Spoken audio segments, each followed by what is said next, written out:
วัสดีครับFCที่นี่วิธีชาวบ้านและวิธีเดียวกันครับพี่น้อง สวัสดีครับ พบกันคือเก่าคือเดิมครับพี่น้องครับบรรยากาศกับคำแรงมากนะครับพี่น้องครับอยู่ที่ร้านปู่ศรีสุโธมีญาณศรีปฐมมานะครับพี่น้องครับบ้านพงพด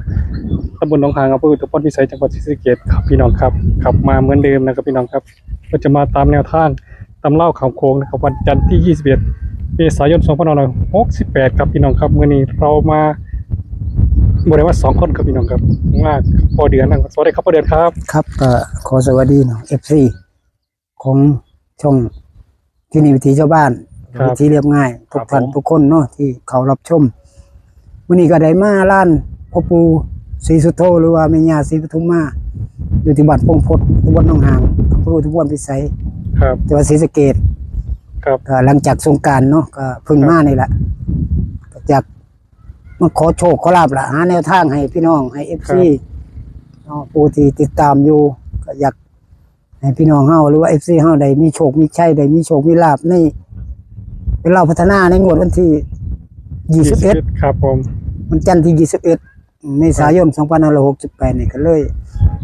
อยากมาหาปู่ย่า ครับ พ่อปู่แม่ย่าศรีสุโธเนาะที่อยู่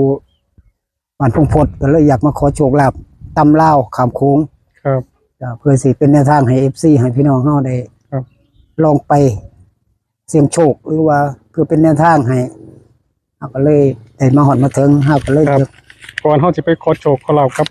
พอเดือนนะครับพี่น้องครับพี่น้องถามลืมแล้วก็อย่าลืมอย่าพลาดนะครับพี่น้องครับกดไลค์กดแชร์ให้ กดไลค์กดแชร์ให้เป็นกำลังใจในเด้อ เป็นกำลังใจก่อนเนาะก่อนจะเขาไปขอโชคขอลาบขอ ครับ ตัวดีเด็ดครับพ่อเดือน ครับ ครับอย่าลืมฝากกดไลค์กดแชร์ให้ที่นี่วิธีชาวบ้านและวิธีเดียมไงน้ำแน่แล้วก็กดหัวใจรัวๆให้กับพ่อเดือนนะครับพี่น้องครับโอเคครับ มีกำลังใจเนาะครับเนาะ เพื่อจะได้มีกำลังใจ ครับพอเดือนครับพี่น้องครับ ไป ครับ ขอพรนำกัน ก็ให้ขอ สี่พี่น้อง ไม่เกี่ยวกันครับ โอ้ยเดี๋ยวก่อน ผมก่อน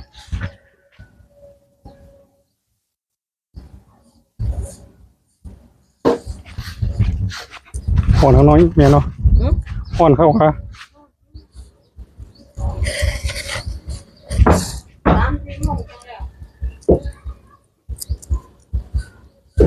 สาธุสาธุสาธุนะโมตัสสะภะคะวะโตอะระหะโตสัมมาสัมพุทธัสสะนะโมตัสสะ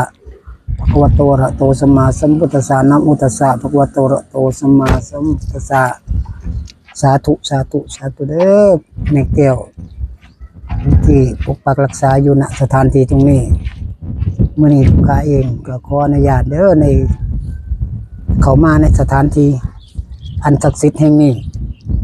ว่าขออนุญาตเพื่อขออนุญาตแม่แก้วหรือว่าพ่อปู่ศรีสุโธแม่ย่าศรีปทุมมาก็ได้เข้ามาเพื่อสิมาขอโชคขอลาภให้กับพี่น้องให้กับ FC ผู้ที่อยู่ต่างอำเภอต่างจังหวัดผู้ที่ยังตกทุกข์ได้ยากหรือว่าผู้บ่มีอยู่มีกินจะได้มาฮอดมาถึงเพื่อสิมาขอบารมีขอโชคขอลาภกับแม่แก้วหรือว่าสิ่งศักดิ์สิทธิ์อยู่ณสถานที่ตรงนี้ก็ดีขอจงเปิดทางเปิดโชคลาภให้ผู้ขาหรือว่าให้ FC พี่น้องให้รับโชครับชัยมีอยู่มีกินเด้อสาธุสาธุ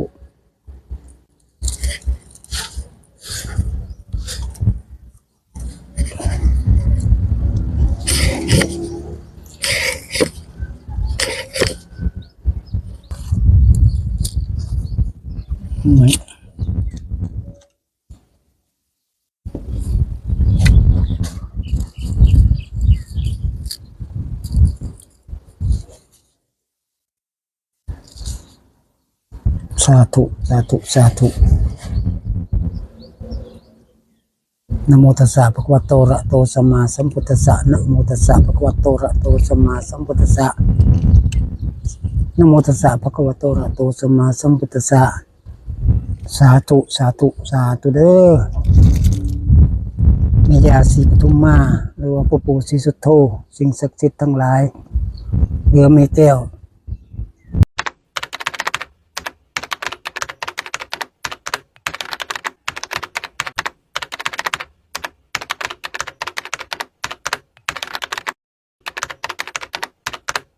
ขออนุญาตเข้ามาณสถานที่ตรงนี้สถานที่อันศักดิ์สิทธิ์ขออนุญาต ลูกหลานผู้ขาเองก็ได้มาหมดมาถึงเพื่อจะมาขอโชคขอลาภให้กับพี่น้องให้กับFCผู้ที่อยู่ต่างอำเภอต่างจังหวัดยังตกทุกข์ได้ยากเนาะก็มาขอเพิ่งบารมีพ่อปู่ศรีสุโธหรือว่าแม่ย่าศรีปทุมมาคือเก่า อะไรกับมื้อนี้ก็ขอสิ่งศักดิ์สิทธิ์ที่อยู่ตรงนี้หรือว่าแม่แก้วพ่อแก้วก็ดีหรือว่าตลอดทั้งพ่อปู่ศรีสุโธแม่ย่าศรีปทุมมาเจ้าที่เจ้าทางเจ้าป่าเจ้าเขาเจ้าวัดเจ้าว่าก็ดีตลอดทั้งภูมิบ้านภูมิเมืองศาลตายายหรือว่าภูมิปู่ตาก็ดีหรือสิ่งศักดิ์สิทธิ์ที่ปกปักรักษาอยู่ณบริเวณนี้ตรงนี้ผมขออนุญาตเปิดทางเปิดโชคลาภให้พี่น้องให้FCได้รับโชครับใจในเด้อแม่ย่าศรีปทุมมาก็ดีหรือว่าพ่อปู่ศรีสุโธก็สิขอพรจากแม่ย่าศรีปทุมมาขอตั้งจิตตั้งใจFCทุกท่านทุกคนเนาะก็เพื่อขอพรขอโชคขอลาภนะโมตัสสะภะคะวะโตอะระหะโตสัมมาสัมพุทธัสสะนะโมตัสสะภะคะวะโตอะระหะโตสัมมาสัมพุทธัสสะนะโมตัสสะภะคะวะโตอะระหะโตสัมมาสัมพุทธัสสะกายวาจจิตตังอรหังวันทานางพญานาคีสีนบนานาคีนาคินีศรีปทุมมาวิสุทธิเทวีปูเชมิทุติยัมปิกายวาจจิตตังอรหังวันทานางพญานาคินี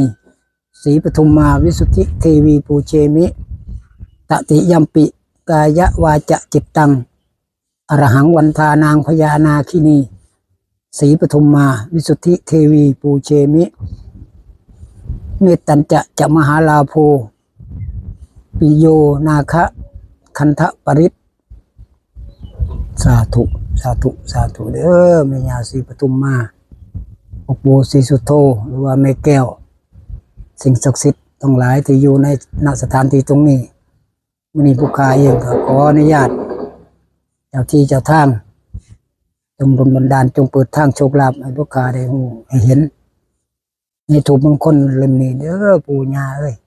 หรือว่าสิ่งศักดิ์สิทธิ์ครูบาอาจารย์เทวเทวดาเป็นสถานที่ศักดิ์สิทธิ์ตรงนี้ก็จงเปิดทางให้ ผู้ค้าหรือว่าให้ FC พี่น้องได้รับโชครับชัยในเด้อสาธุสาธุ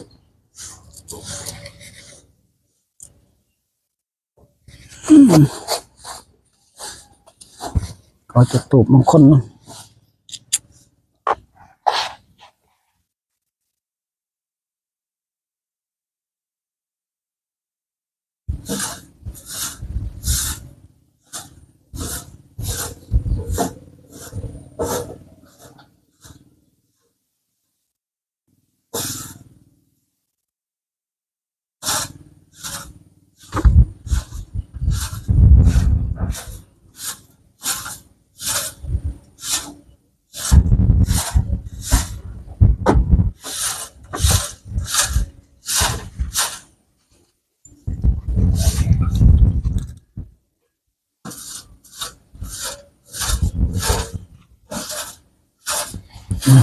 ได้แล้วละ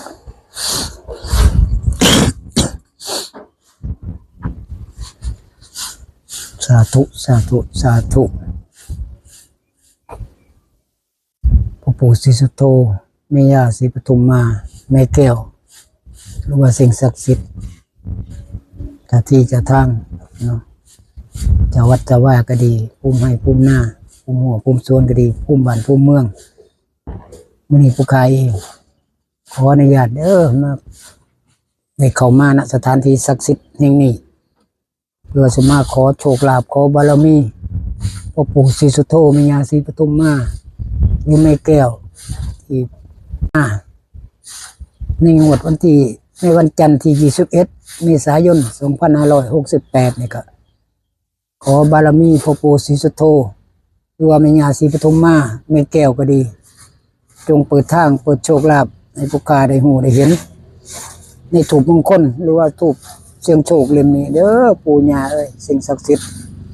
ปกปักรักษาอยู่ณบริเวณตรงนี้ก็ดีขอบารมีจงดลบันดาลโชคลาภ ผู้ขาได้หูแจ้งเป็นจริงเด้อปู่ย่าก็ขอเพิ่นบารมีก็ขอ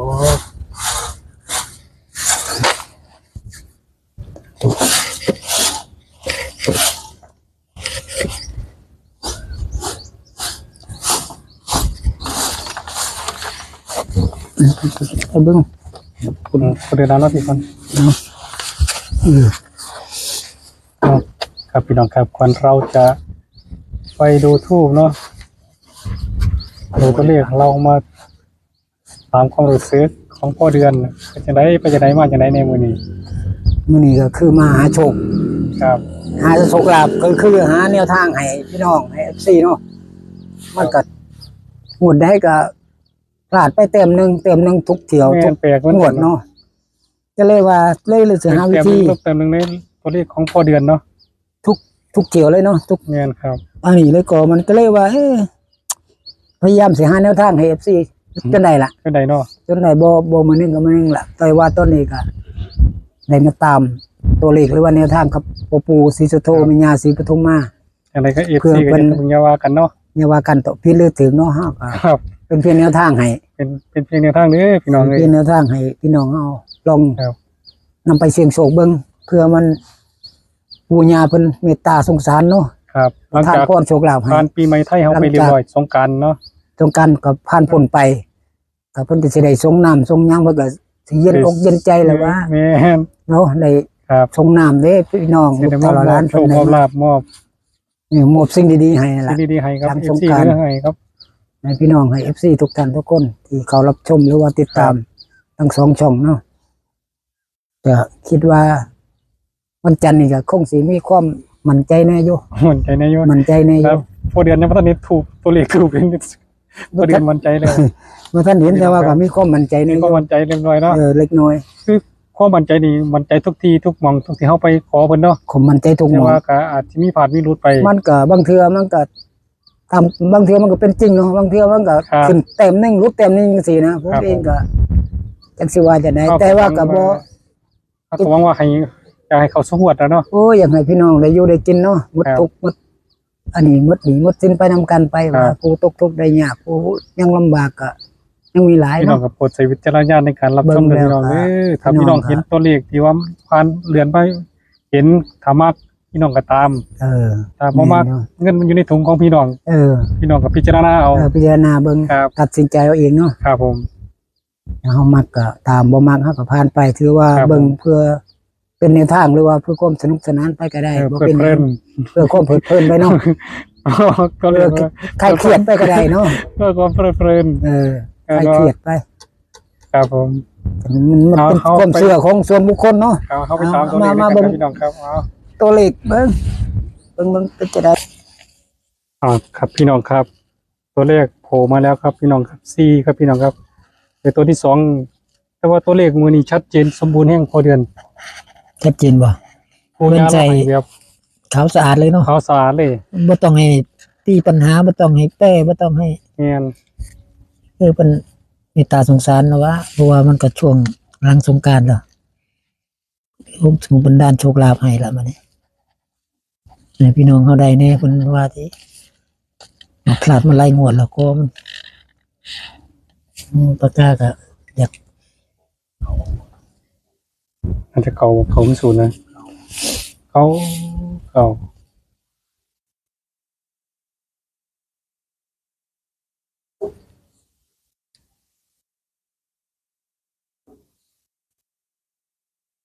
พวกเก่าพอเดือน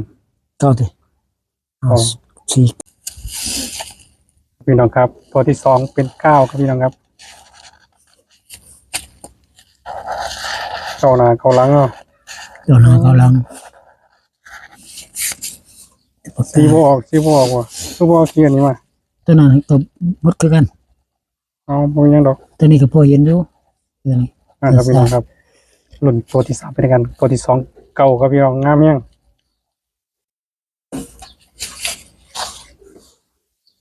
พอเดือนทันอยากให้ตัวที่สามเป็นหยังเป็นศูนย์บ่ เป็นศูนย์แล้วคัน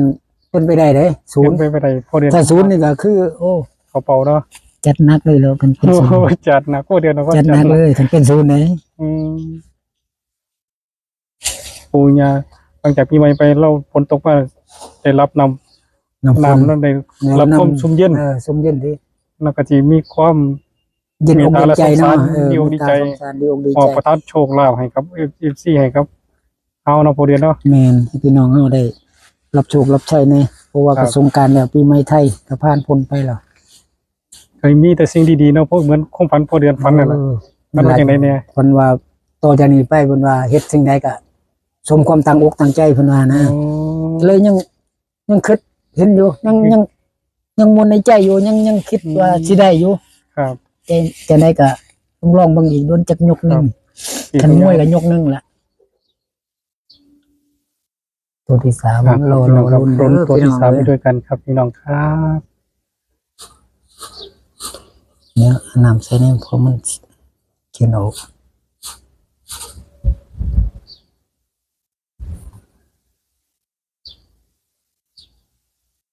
บ่เป็นศูนย์ของแบบพอเดือนไวเลยละมัน ผู้คนสูงก็จัดหนัก อาจจะ แล้ว ศูนย์พอเดือน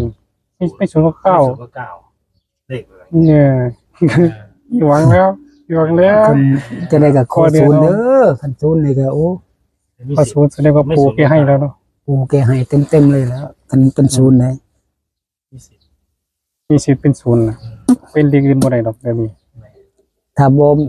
จะเป็นเก่าก็คือความฝันตั้งเว้นในบ้านที่เก่า4ที่ นั่นนี่นานนี่แหละพอเดือนนั้นนี่กันนี่ เรื่องความฝันนั่นติ ครับ กันว่าเก่า2ตัวเลย น่าจะเป็นศูนย์นะ ออกแบบอ๋อ นั่นไม่ใช่พอศูนย์กับเปียระเด้อนี่ โอ้กลุ่มหน่อยๆก็ ถ้ากลมน้อยแม่นละซั่นคิดว่านะ มีสิทธิ์ละ มีสิ แน่นอนนะครับ บ่ แต่กันได้สูงกันได้เป็นกลมๆคือกันแหละครับ น่าจะเปียละแต่พี่ บ่คนสูงมันสิยาวลงเลยดอกเนาะ แน่นแล้วครับแน่นเต็มเลย บ่ 498 498เดี๋ยวก็บ่เป็นหยังขอแต่ว่าปูบ่ให้ตัวใดเฮาต้องค่อย พิจารณา พิจารณาอีกทีหนึงก่อน ไอ้ปูเราก็สิให้3ตัวตรงๆล่ะ ปูแล้วก็คงสิฮู้อยู่ดอก ก็3ตัวตรงๆนี้หลังนี่เนาะพอเดือนเนาะ โอ้นางตัวหนึงมาใช้ให้ อืม ปูย่าในเบิ่งอยู่ตรงนี้เลยแล้ว สาม นี่ ตัวเนาะ แต่ว่าก็ค่อยเข้า3ตัวเด้อ วันนั้นเราได้เบิ่งไปแล้วล่ะแต่เราอยากอาจจะได้เบิ่งอีกเนาะ แม่นบางเทื่อเราก็ ขอให้เขา3ตัวตรงๆเด้ ขอในเด้อปูเอ้ยย่าเอ้ย 8พอเดือน แปดบ่ ครับ แปดก็ถือว่า 498ครับพี่น้องครับ498 468ก็ได้เนาะ ต่อกับ6นี่มันก็ตัวเดียวกันเนาะ ก็มัน คือว่า เป็น6ก็ได้เป็น9ก็ได้ตัวสีบ่อยากออกนี่เด้อมื้อนี้ก็เอามั่วๆเอาละบ่เห็นอยู่ดอก เขาฟังคุณนะฟังนั่นแหละทั้งมันออกดี ไหนว่ามันบ่มีคือกัน บ่ ครับ ครับพี่น้องครับแสดงก็คือชัดเจนนะครับพี่น้องครับจุดรูปเสียงมงคลจุดรูปเพียงได้พอปู่สิบโตมีญาณสิบพุทธมาศที่วัดมงคลนะครับพี่น้องครับ3ตัวได้498ครับพี่น้องครับ498นะครับหรืออาจจะเป็นเก้าเป็น6ก็ได้468ก็ได้ครับพี่น้องครับเดี๋ยวรอให้ผู้เรียนสรุปให้กับฟังอีกครั้งหนึงครับ น้อยจะได้เนอนนี่ ครับพี่น้องครับหลังจากพอเดินจุดทูปเรียบร้อยนะครับพี่น้องครับให้พอเดินสรุปไปฟังอีกครั้งหนึ่งเช่นพอเดินครับ ครับก็สวัสดีเนาะ FC ทุกท่าน ทุกคนที่เข้าชมหรือว่าติดตามมื้อนี้ก็ได้มาล้านพ่อปู่ศรีสุโธวิญญาศรีปทุมมาเนาะอยู่ที่บ้านพงพดตำบลหนองหางอำเภออุทุมพรพิสัยจังหวัดศรีสะเกษเพื่อสิมาขอแนวทางโชคลาภให้กับพี่น้องกับ FC ก็ถือว่าตั้งแต่หลังสงกรานต์เนาะหลังสงกรานต์มาก็ได้ผ่านมากับมื้อ2มื้อมื้อนี้ก็เลยได้มีโอกาสอยากมาขอพรหรือว่าขอโชคลาภ ไปฝากFC เพื่อจะได้ฝากให้ FC ได้ลงไปเจอหน้าเบิงเพื่อเป็นแนวทางเนาะ ครับ เลยได้มาขอพรขอบารมีพ่อปู่ศรีสุโธหรือว่าแม่ย่าศรีปทุมมา ครับ ให้เพิ่นเปิดทางหรือว่าเปิดโชคลาภให้พี่น้องให้ FC ได้มีโชคมีชัยมื้อนี้จุดตูปมงคลคือได้498เนาะบ่ก็เลยจับคู่ให้98ตัวนี้กับตัวนี้แล้วก็48ก็คือตัวนี้เนาะตัวหน้ากับตัวหลังในก็เหลืออยู่49ตัวนี้ตัวหน้า อาจจะ คือสิครบทุกเลขเนาะ เก่าเป็น6เป็นเก่า เก้าเป็น6 6เป็น9ก็เป็นไปได้เด้อพี่น้องจะได้ก็ แต่ก็บ่ได้เขียนให้เนาะ ครับ ก็ พี่น้องกลับเอาเองเนาะ กลับเอาเด้อ6กับ9นี่ตัวเดียวกัน บางเทื่อมันก็9นี่กลับหัวลงก็เป็นไปได้ ครับ ท่านกับพี่น้อง FC ก็จะเป็น46 468ก็ได้ 468 8668เนาะ 8668ก็ได้สินะเพราะว่า6กับ9ตัวเดียวกันเนาะ ครับผม ก็เลยให้พี่น้อง FC พิจารณาเบิ่งซอยกัน ครับผม เพื่อเป็นไปได้อะไรก็ขอบารมีปู่ย่าอยู่ตรงนี้ล่ะเพิ่นบันดาลให้แน่ให้พี่น้องได้หมดหนี้หมดสินหรือว่ามีอยู่มีกินในเถาะเพราะว่าบารมีสิ่งศักดิ์สิทธิ์ผู้เพิ่นหูผู้เพิ่นเห็นเนาะ ก็ผ่านมา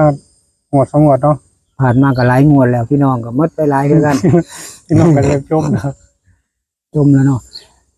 มันบ่ได้ถ้าบ่ได้มันก็หมดคือว่าล่ะจังไดก็ขอบารมีปู่ย่า แล้วก็พิจารณาเอา พิจารณาเบิ่งเด้อ เขาก็เป็นเพื่อนในทางเขาก็โมโหมันจะเอาตัวใดเนาะพวก บ่ นี้ ฮู้ เนาะ แล้วแต่ก็พยายามให้ดีที่สุดเนาะพยายามสิหา ครับ แนวทางหรือว่ามาขอปู่ขอย่าหรือว่าสิ่งศักดิ์สิทธิ์เพื่อเพิ่นเมตตาหรือว่าเพิ่นสงสารให้โชคลาภเฮา บางท่านก็ว่าตามมางวด2งวดรุดไปพอดเศร้าตามปัดร้อยออก มันไหลออกก็ออกมันเนาะก็เลยอยากซื้อว่าจั เขา ง อ ได ยากกิน ก็ กับ เลย ปลากันเด้อพี่ดอกเด้อ สู้นํกันไปเรื่อยๆเนาะ ครับ สัก อย่าว่า มื้อหนึ่ สู้ ง ดอกสู้เพิ่นคือสินักแห้งนะ ที่ว่าตามกันก็แล้วกันเนาะ ตามไปเรื่อยๆเนาะ ตามไปเรื่อย สักมื้อหนึงก็ต้องมันต้องเข้าเนาะ ๆคนนี้นะครับผม ก็ว่านั่นล่ะงวดวันจันทร์สิฮอดนี่วันที่21นี่ล่ะ ครับ ก็ลองๆเบิ่งพี่น้อง FC เนาะ ครับผม ก็ได้ก็ขอให้มันมันสุขผู้สุขคน ครับ มีเงินมีทองลำรวยๆ ครับ ทำมาค้าขึ้นเฮ็ดหยังก็ให้ได้สมเอาตั้งใจ เฮ็ดหน่อยได้หลาย เออ ลงทุนหน่อยๆก็ได้ เออ หลาย ลงทุนน้อยๆก็ให้ได้หลายๆลงทุนหลายๆก็ให้เตะ ให้ทวีคูณขึ้นไปเรื่ แล้ว อย มีคุณหลายขึ้นกว่าเก่าเนาะ ๆครับผม ขอสิ่งศักดิ์สิทธิ์ดลบันดาลให้เด้อซอย FC ซอยพี่น้อง ครับผม เพิ่นสิธุรกิจหยังก็ให้ไปเจริญอยาก สุดท้ายนี้เนาะ ครับก็สุด มี ท้ายแล้ว ที่ชา ล่ะ บานแล้วก็วิธีเรียกว่าก็ต้องขอขอบคุณพอเดือนนะครับพี่น้องครับที่มาหาแนวทางให้กับ FC ครับที่ร้านปูซิโตมิญาจิพุทโธมานะครับพี่น้องครับ ขอโชคขอลาบจุดทูปมงคลเสียงไทายได้3ตัวตรงๆนิดนึงครับพี่น้องครับแล้วที่ขาดบ่ได้เลยก็คือ FC นะครับพี่น้องครับที่กดไลค์กดแชร์กดติดตามกดกระดิ่งคอยจะได้กับคอย FC จงมีสุขภาพแข็งแรงร่ำรวยเฮงๆๆจับเงินได้ทั้งจกทุงได้ก็ได้พอเงิน นี่มีแต่เงินเนาะ ให้มีแต่เงิน อืม รวยอย่างเดียว ครับพี่น้องครับพี่น้องก็ไว้สำนีก่อนซะเนาะพี่น้องเนาะสวัสดีครับผม ครับสวัสดีมันเด้อ FC